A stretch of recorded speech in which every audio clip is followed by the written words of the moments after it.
మన బీసీ వర్గాల మాట్లాడాల్సింది మన ప్రాబ్లం మనం మాట్లాడుకోవాలా, మనం సాల్వ్ చేసుకోవాలి. వేరే వాడు ఇస్తానంటే బయట నుంచి ఇవ్వమనండి, వాడిని హైలైట్ చేయొద్దు. మన బీసీ వర్గాల రిజర్వేషన్లో వేరే వాళ్ళు కనుక హైలైట్ చేస్తే మనం ఎదవలు అవుతాం, వాళ్ళు హైలైట్ అవుతారు.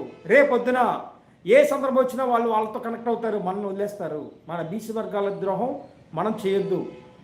నేను మళ్ళీ చెప్తున్నాను, అది కనుక దృష్టిలో పెట్టుకోకుండా వేరే వర్గాలను మనం ప్రోత్సహించుకుంటా మనం వెనక వాళ్ళు కూర్చొని వాళ్ళ ముందు పెట్టి వాళ్ళు ధీరుడు సూర్యుడని వాళ్ళ పొగిడితే వాళ్ళు హైలైట్ అవుతారు. రేపొద్దున వాళ్ళు సంపాదించుకోవడానికి మళ్ళీ మనం అవకాశం ఇచ్చినట్టు ఉంటుంది. ఇప్పుడు ఆల్రెడీ ఇప్పటికి 70 సంవత్సరాల్లో మనం జరిగిన అన్యాయం మనం ఆల్రెడీ అనిపిస్తున్నాం. మన వర్గాల వాళ్ళు ముందు రాకుండా వేరే వర్గాలకు మనం సపోర్ట్ చేసి మనం వెనకుండిపోయి ఇంకా వెనక్కి వెళ్ళిపోయాం. కాబట్టి మనం ఎవరిని కూడా వేరే వర్గాలనే ముందు పెట్టొద్దు. మన బీసీ వర్గాల రిజర్వేషన్ కోసం మన బీసీ వర్గాలే పోరాడదాం. రాజ్యాధికారం కోసం మన బీసీ వర్గాలే పోరాడదాం. ఎందుకంటే